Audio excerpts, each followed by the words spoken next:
अस्सलामु अलैकुम प्यारे दोस्तों, आज हम आपको एक ऐसी कौम की हकीकत बताएंगे जिसने अपने नबी की बात नहीं मानी और जब अल्लाह का अजाब आया तो पूरी दुनिया पानी में डूब गई। ये है हजरत नूह अलैहिस्सलाम और उनकी कश्ती का किस्सा, जिसमें सब्र है, दावत है, अजाब है और अल्लाह की रहमत भी। चलिए इस किस्से को शुरू करते हैं।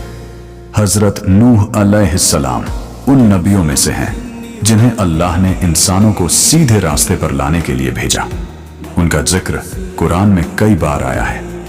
नूह अलैहिस्सलाम की कौम बुतों की पूजा करती थी।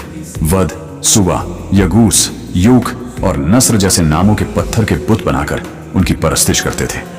अल्लाह ने हजरत नूह अलैहिस्सलाम को हुक्म दिया, उठो और मेरी तरफ से लोगों को दावत दो, उन्हें बताओ कि अल्लाह एक है, वही सच्चा माबूद है। हजरत नूह अलैहिस्सलाम ने दिन रात चुपचाप और खुलकर लोगों को समझाया।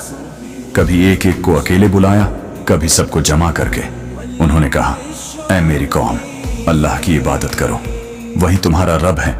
अगर तुम तौबा कर लो तो अल्लाह तुम्हारे गुनाह माफ कर देगा और बारिशें भी बरसेगा, खेत हरे हो जाएंगे, माल और औलाद बढ़ा देगा। लेकिन कौम का जवाब क्या था? ओ नूह, तू तो बस एक इंसान है। अगर अल्लाह चाहता तो कोई फरिश्ता भेजता, और देखो तेरे पीछे तो सिर्फ गरीब और मामूली लोग हैं, हम तेरी बात नहीं मान सकते। कुछ लोग नूह अलैहिस्सलाम का मजाक उड़ाते, कुछ मुंह फेर लेते और कुछ कानों में उंगलियां डाल लेते ताकि उनकी आवाज न सुन सकें। हजरत नूह अलैहिस्सलाम ने 950 साल तक अपनी कौम को अल्लाह की तरफ बुलाया। सोचिए, 950 साल, लेकिन इतने सालों में सिर्फ चंद लोग ही ईमान लाए।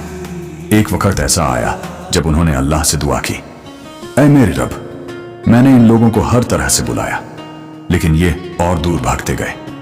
अब मैं तुझसे मांगता हूं, तू अपना फैसला सुना दे।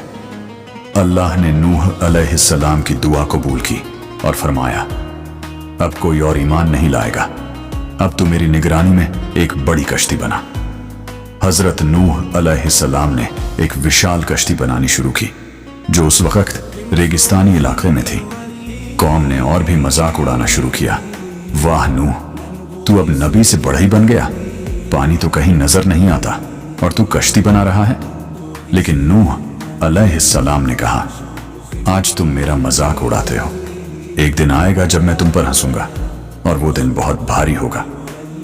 जब अल्लाह का हुक्म आया, जमीन से पानी फूटने लगा, आसमान से बारिशें बरसने लगीं, हर जगह पानी ही पानी हो गया। हजरत नूह अलैहिस्सलाम ने उन मोमिनों और जानवरों के जोड़ों को कश्ती में सवार किया। जैसे ही सब सवार हुए, अल्लाह का हुक्म आया और कश्ती चल पड़ी। हजरत नूह अलैहिस्सलाम का एक बेटा काफिर था। उन्होंने बेटे को पुकारा, बेटा हमारे साथ कश्ती में बैठ जा, अल्लाह की रहमत से बच जा। बेटे ने कहा, मैं किसी ऊंचे पहाड़ पर चढ़ जाऊंगा और बच जाऊंगा। नूह अलैहिस्सलाम ने जवाब दिया, आज अल्लाह की रहमत के सिवा कोई नहीं बचेगा। और देखते ही देखते उनका बेटा भी लहरों में डूब गया। जब पूरी धरती पानी से भर गई और गुनहगारों का सफाया हो गया, अल्लाह ने कश्ती को जुड़ी नामक पहाड़ पर रोक दिया। नूह अलैहिस्सलाम ने अल्लाह का शुक्र अदा किया और नई जिंदगी की शुरुआत की। सबक और सीख यह कहानी हमें क्या सिखाती है? सब्र करो, चाहे हालात जैसे भी हों, सच पर कायम रहो, लोग मजाक उड़ाए तब भी डटे रहो, अल्लाह पर भरोसा रखो क्योंकि वही सबसे बड़ा मददगार है। हर बंदा खुद जिम्मेदार है, यहां तक कि नबी का बेटा भी न बच सका।